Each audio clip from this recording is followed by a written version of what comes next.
All right, let's talk about the real reason why the Detroit Lions just signed Jake Fromm at quarterback. And I've got 5 things that I think we really need to pay attention to. Before we get into that, though, let me know in the comments. Speaking of quarterbacks, were you a Rodney Peete guy or Eric Kramer? Who did you like better? Let me know in the comments. Rodney Peete or Eric Kramer? This is when I first started really following the Lions, early 90s. It's like, let's go. Even Andre Ware, like, get him in there. And that's what happened in 90, 91, 92, and 93. Like, they all split time. It was kind of a crazy time. So let me know in the comments who you liked better and who you were kind of rooting for. Like I said, I was Eric Kramer, but I like Rodney Peete too. But Eric Kramer was who I was like, again, I was young. I was young in my fandom. So I don't know. I don't even know what I was looking at there. Okay. Here's why the Lions signed Jake Fromm. And I got 5 reasons. Number 1, Hooker is out.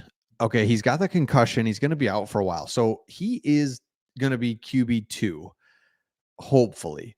But again, he struggled in the spring. He comes back. He started to pick it up. Ben Johnson and Dan Campbell said, hey, we put a lot on his plate. We expected him to make mistakes, but really need to see something. And so we just haven't. Didn't see him all last year. Saw him just for a minute with the Giants. So we just haven't seen him. So you can't take the backup quarterback lightly. Hooker's going to be out now for another week or so. We don't know. And again, he's just missing reps. So even if he's healthy by the time the season starts, it's like, man, he hasn't played. He has not played a lot of NFL football. So that's reason number 1, had to find somebody else. Number 2, Sudfeld is really, really bad. Again, I got 5 of these. Sudfeld's really bad. Just to the point where throw somebody else out there. Just see. I mean, good night. Sudfeld got to us last year, and he was bad, and he's just gotten worse, which is kind of crazy. Like, he was already not great, and he's just steadily gotten worse. Every time I watch him, it's like, man, that's actually a little worse than last time. So Sudfeld's really bad. Another reason that we signed Jake Fromm is because he was the best available, and you think, man, he's the best available. And it's like, yeah, because remember, right now every team has 90 men on the roster, and they have a minimum of 3 quarterbacks. So that's 90 guys right there just tied up on roster. Some have 4. So now you're looking at all those guys, and those guys will get cut, but they're going to be getting cut too late in the process, where we're going to go into this next preseason game with Sudfeld only. We had to find another quarterback because we don't want Goff out there, and we need 2 quarterbacks. But again, so you like, oh yeah, Jake Fromm, geez, he's way down the list on quarterback. So good for him, like, to get an opportunity. He's probably sitting there thinking, I ain't never gonna see another NFL field again. I'm not in a camp right now. Next thing you know, he's in. But that's why we're like bottom of the barrel. No offense to Fromm, and I'll get into Fromm here in just a second. We floated around, reason number 4, we floated around the idea of trading for somebody. But the reality is, you cannot trade for a 3rd string quarterback, because we're hoping Hendon Hooker comes back, gets healthy, figures it out, and he's your guy. So you would be trading a 6th round pick, a 7th round pick even, for a 3rd string quarterback that ultimately you're probably going to end up cutting if all goes well. You just can't do it. So there goes that. You can't trade for him. So you had to sign the best available out there. Then the next thing is, Dan Campbell talked about it today. It's smarts over physical ability right now. We need somebody that can pick up the playbook, do a little bit in just a couple of days during a game against the Kansas City Chiefs, a preseason game, but still, you got to go out there, run some plays. So Dan Campbell said that's what he liked about him. So Fromm was a 5th round pick of the Bills in 2020. He was just released back in this May. So he had an opportunity, but jeez, come on. And then a couple interesting things here. I'll get to that in just a second. But Dan Campbell said that what he likes about him, he's a heady guy. I can't find it now. Doesn't matter. He's a smart guy. So Dan Campbell's like, that's what we need right now. We can't be screwing around with trying to, like, hey, let's teach you the game.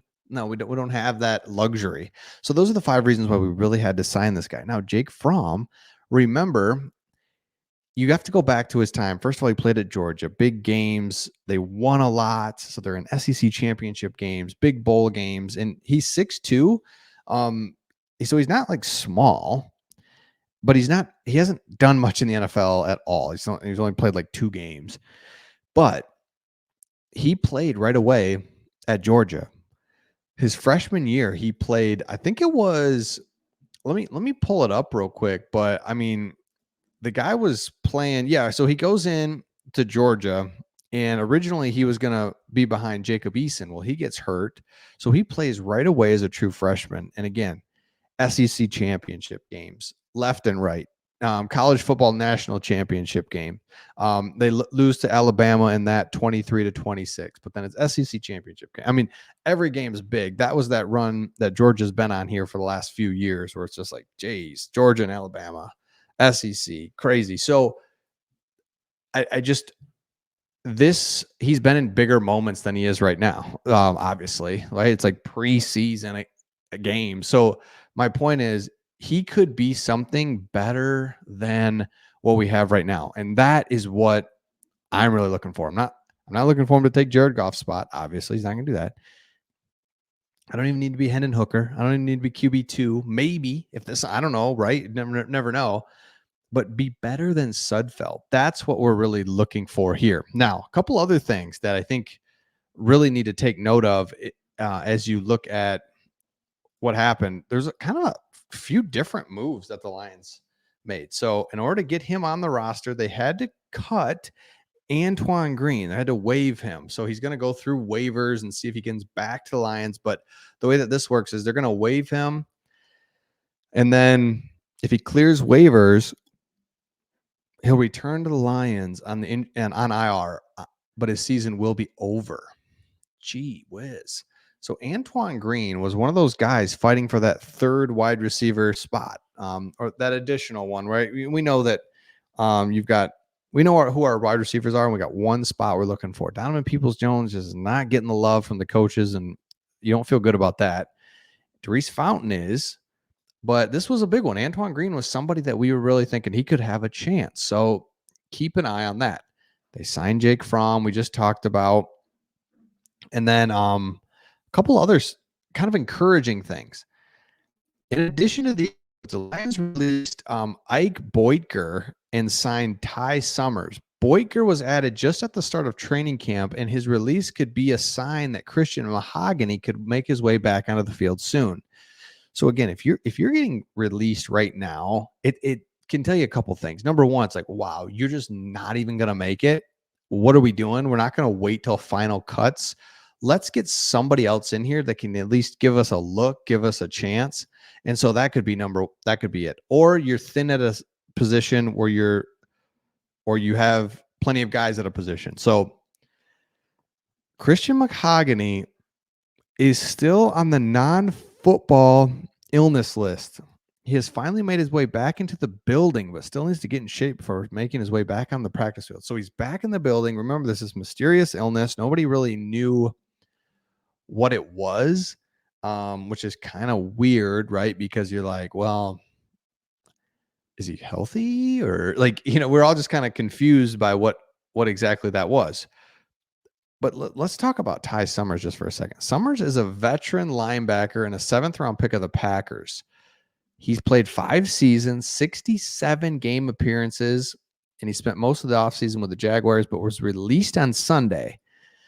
So this is this weird, we're not at like cuts yet, but guys are getting cut and moved, and teams are kind of shifting their roster around. So we saw it as an opportunity to pick up a veteran linebacker. Okay, fine, right? And again, we know what we're dealing with here. It's the bottom of the roster. The headliner to this day is definitely Jake Fromm, because be better than Nate Sudfeld is what we all have to be saying right now, because Sudfeld's really bad.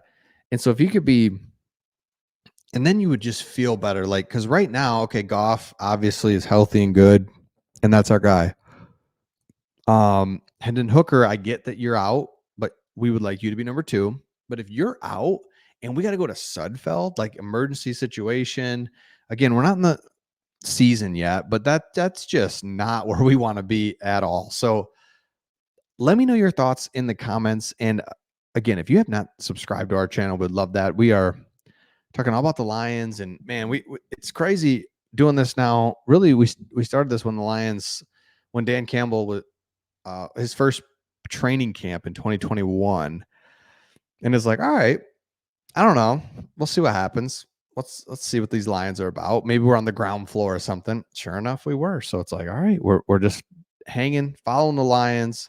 So make sure you subscribe if you haven't. It's where you can get your news. We can talk about stuff like the national media is not going to talk about daily stuff. Make sure you subscribe, and we'll see all of you on the next one.